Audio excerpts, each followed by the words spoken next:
It's great. It's great. It's absolutely great. This is the best thing in the world. Like, look, if the Fever aren't going to make the finals, the Mercury losing. Game 2 of the WNBA Finals wasn't just a loss for the Connecticut Sun. It was an on-court breakdown that nobody saw coming. Dewanna Bonner, the veteran who built her reputation on poise and clutch plays, delivered one of the flattest performances fans could remember. 4 points, 0 boards, shots that didn't even brush the rim.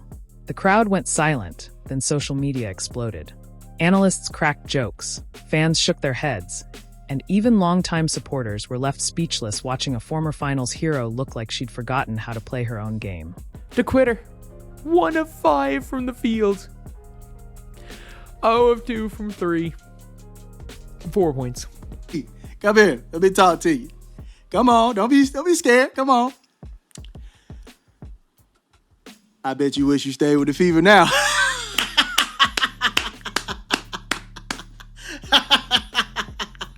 I bet you wish you stayed with the Fever now, huh? Oh my goodness, DB.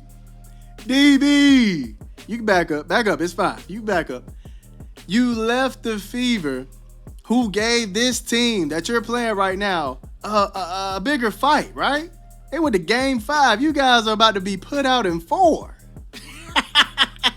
If this was the last series, y'all would have been out of there by now. You telling me you left a team that took this team to the edge, right? Took this team to its limits.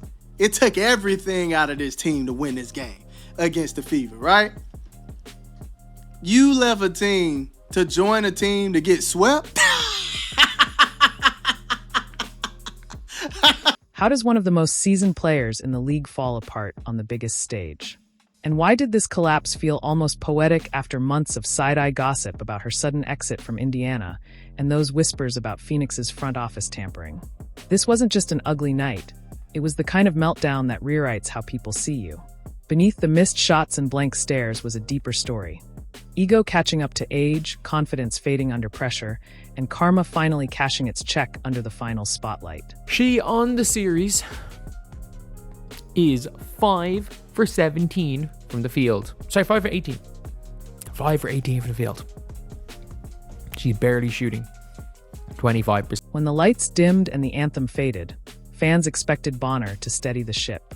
2-time champion, seasoned scorer, locker room leader, she had the resume. But from the opening tip, everything felt off.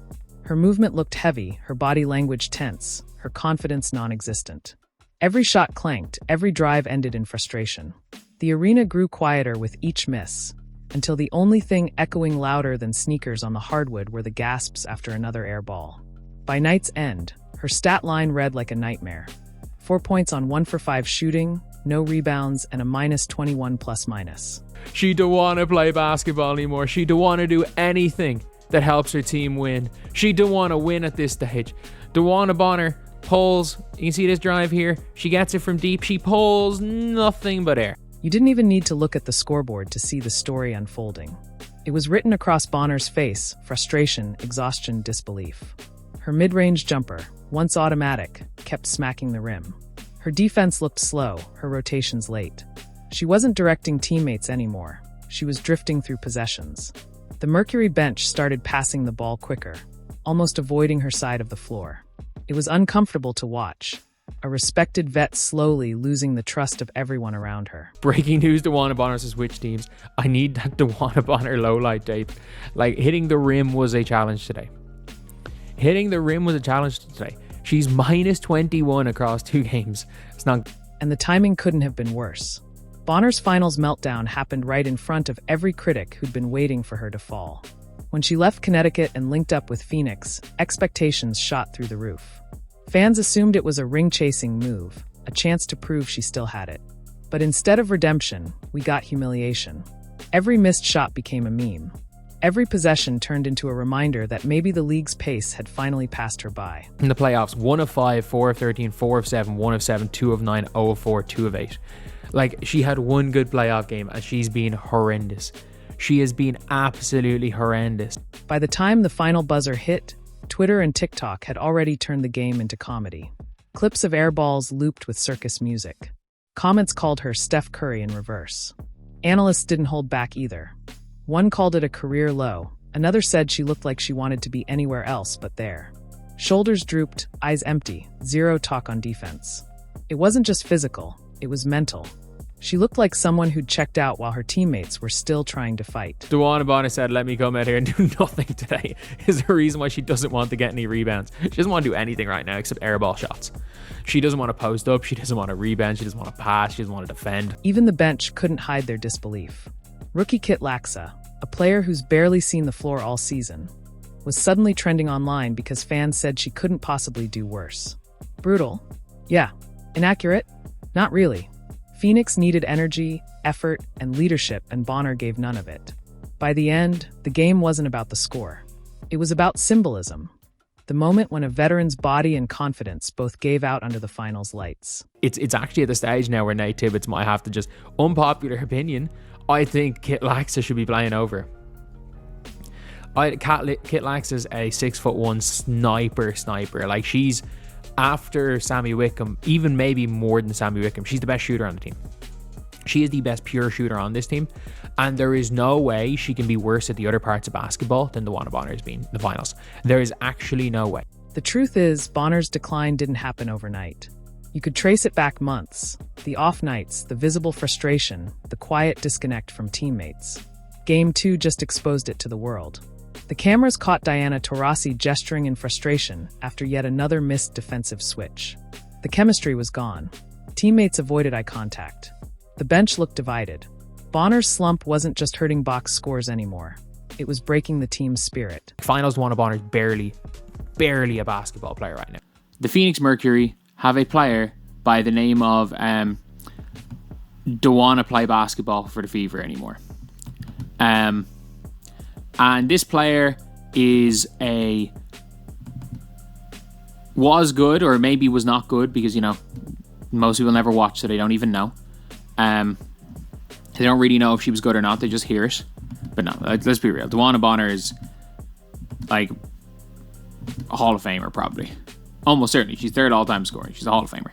But yeah, so there's a Hall of Famer by the name of Dewanna Quitter. And she has been horrendous in the playoffs, except for a good 3-minute spurt against the Minnesota Lynx. And during that spell, in Game 4, she got then ranked higher than Jewel Lloyd, who just had a 20. And this all comes with history. Bonner's exit from Indiana left a bitter taste around the league. Reports said she walked away mid-season without warning, then popped up in a Mercury jersey 2 weeks later, smiling for photos. When Phoenix's coach casually admitted he'd talked to her before it was legal to do so, the tampering rumors caught fire. Fans called it a betrayal of the Fever and of professionalism itself. So when she imploded in the finals, a lot of people saw it as poetic justice, karma finally evening the score. Former teammates threw subtle shade, reposting memes of her airballs with captions like, "Life finds balance."